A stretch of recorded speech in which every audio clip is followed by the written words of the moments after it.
हरे कृष्णा दंडवत प्रणाम। भगवद गीता के अध्याय 6 के श्लोक संख्या 2 के बारे में विचार करें। ओम अज्ञान तिमिरांधस्य ज्ञानांजन शलाकया चक्षुरुन्मिलितं तस्मै श्री गुरुवे नमः। नमो विष्णुपादाय कृष्णप्रेष्ठाय भूतले श्रीमते भक्तिवेदांत स्वामिनिति नामिने। नमस्ते सारस्वते देवे गौरवाणी प्रचारणे निर्विशेषा शून्यवादी पाश्चात्य देशतारणे। हरे कृष्ण कृष्ण कृष्ण हरे हरे राम राम राम हरे। श्लोक संख्या 2 अध्याय 6। यम संन्यासमिति प्राहुर्योगम तम विद्धि पांडव न यस्संत संकल्पो योगी भवति कश्चन। भगवान कहते हैं कि हे पांडु पुत्र, जिसे संन्यास कहते हैं उसे ही तुम योग अर्थात परब्रह्म से युक्त होना जानो, क्योंकि इंद्रिय तृप्ति के लिए इच्छा को त्यागे बिना कोई कभी योगी नहीं हो सकता। यम संन्यासमिति प्राहुर्योगम तम विद्धि पांडव। 5वें अध्याय में भगवान ने बताया था कि संन्यास यानी सांख्य योग और योग कर्मयोग, ये दोनों ही स्वतंत्रता से कल्याण करने वाले हैं तथा दोनों का फल भी एक ही है। अर्थात संन्यास और योग दो नहीं, एक ही है। यही बात भगवान यहाँ कहते हैं कि जैसे सन्यासी सर्वथा त्यागी होता है, ऐसे ही कर्मयोगी भी सर्वथा त्यागी होता है।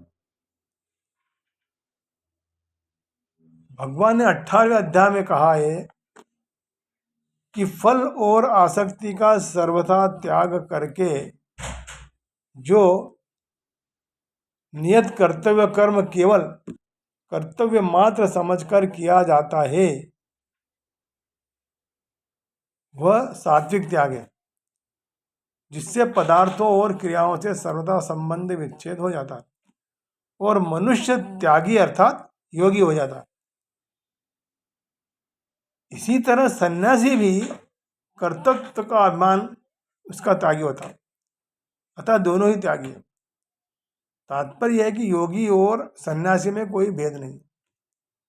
भेद न रहने से ही भगवान ने 5वें अध्याय में बताया कि राग द्वेष का त्याग करने वाला ही योगी है, जो सन्यासी है। न यह संत संकल्पो योगी भवति कश्चन। मन में जो स्फुरणाएं होती है, अर्थात तरह तरह की बातें याद आती है, उनमें से जिस बात के साथ मन चिपक जाता है, जिस स्फुरण या बात के प्रति प्रियता या अप्रियता पैदा हो जाती है, वह संकल्प हो जाता है। उस संकल्प का त्याग किए बिना मनुष्य कोई सा भी योगी नहीं होता, प्रत्युत भोगी होता है। कारण कि परमात्मा के संबंध का नाम ही है योग,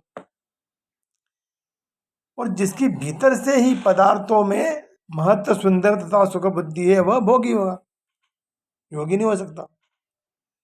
वह योगी तब होता है जब उसकी असत पदार्थों में महत्व, सुंदर तथा सुख बुद्धि नहीं होती, और तभी वह संपूर्ण संकल्पों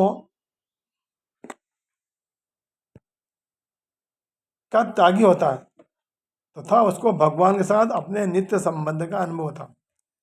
यहाँ कश्चन पद से अर्थ भी ले आ सकता है कि संकल्प का त्याग किए बिना मनुष्य कोई सा भी योगी अर्थात कर्मयोगी, ज्ञान योगी, भक्ति योगी, हठ योगी, लव योगी आदि नहीं होता।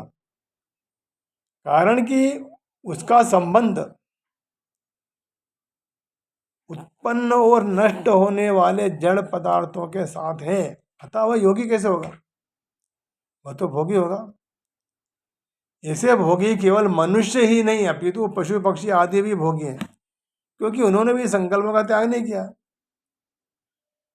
तात्पर्य है कि जब तक असत पदार्थों के साथ किंचित मात्र भी संबंध रहेगा, अर्थात अपने आप को कुछ न कुछ मानेगा, तब तक मनुष्य कोई सा भी योगी नहीं हो सकता।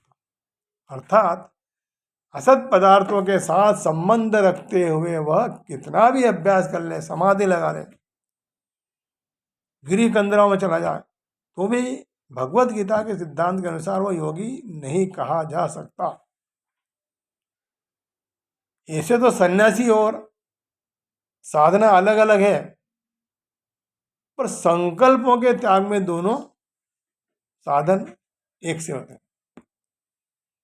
इस प्रकार हम देख सकते हैं कि वास्तविक संन्यास योग या भक्ति का अर्थ है कि जीवात्मा अपनी स्वाभाविक स्थिति को जाने और तदनुसार कर्म करे। जीवात्मा का अपना स्वतंत्र अस्तित्व नहीं होता, वह परमेश्वर की तटस्थ शक्ति है, तटस्था शक्ति है।